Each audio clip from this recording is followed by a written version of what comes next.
అంబేద్కర్ను అడ్డుపెట్టుకుని call money sex రాకెట్పై బయటపడడానికి చంద్రబాబు ప్రభుత్వం యత్నిస్తోందని వైఎస్ఆర్ కాంగ్రెస్ ఎమ్మెల్యేలు విమర్శించారు. అంబేద్కర్ను కూడా చంద్రబాబు స్వార్థ రాజకీయాలకు వాడుకుంటున్నారని మండిపడ్డారు.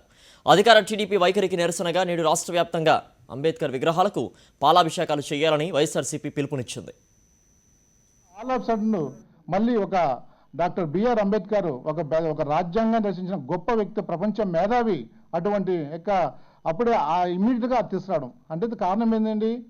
ఇంత ఎప్పుడు రాని అంబేద్కర్ గుర్తు రాని అంబేద్కర్ మీకు ఒక్కసారిగా మీ పార్టీ ఇబ్బందులు ఉందని చెప్పేసి మీ పార్టీ ఎమ్మెల్యేలు ఎమ్మెల్సీలు కేసులు ఉన్నారు కాబట్టి ఒక్కసారిగా ఆయన తెస్తే డైవర్ట్ అయిపోతుంది ఇష్యూ అని చెప్పేసి ఆ ఉద్దేశంతోనే మీరు తేవడం జరిగింది. నిజంగా మేము అడుగుతున్నాం ఒకటే విధంగా, మీకు ఏమాత్రం అంబేద్కర్ పైన, అంబేద్కర్ రాసిన రాజ్యాంగం పైన మీకు ఏమన్నా దానిపైన గౌరవం ఉంటే అసెంబ్లీని ఇంకొక 5 రోజులు పొడిగించి దానిపైన పూర్తిగా 2-3 రోజులు దానిపైన చర్చ పెట్టండి. అప్పుడు మనకు ఆయన గౌరవం ఇచ్చినట్టు ఉంటుంది, రాజ్యాంగం పైన గౌరవం ఇచ్చి ఉంటుంది.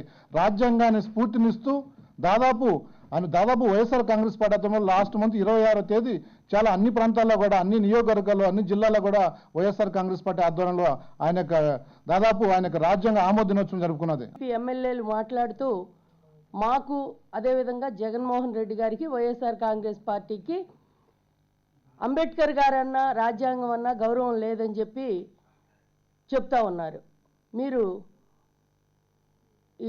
దీనిలో ఉన్న ఫోటో చూస్తే స్వయాన మంత్రి రావెల్ కిషోర్ బాబు గారు గుంటూరు జిల్లా కాకుమాను మండలం కొమ్మూరు గ్రామంలో జనచైతన్య యాత్రలో ఈయన బూటు కాళ్లతో డాక్టర్ బిఆర్ అంబేద్కర్ గారికి దండేస్తూ ఉన్నాడు. దీన్ని బట్టే అర్థమవుతూ ఉంది తెలుగుదేశం పార్టీ మంత్రులకు కానీ నాయకులకు కానీ డాక్టర్ బిఆర్ అంబేద్కర్ గారు అంటే ఎంత గౌరవం ఉందో.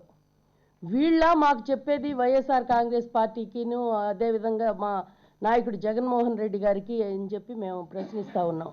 మమ్మల్ని విమర్శించేది అని చెప్పి ప్రశ్నిస్తూ ఉన్నాం.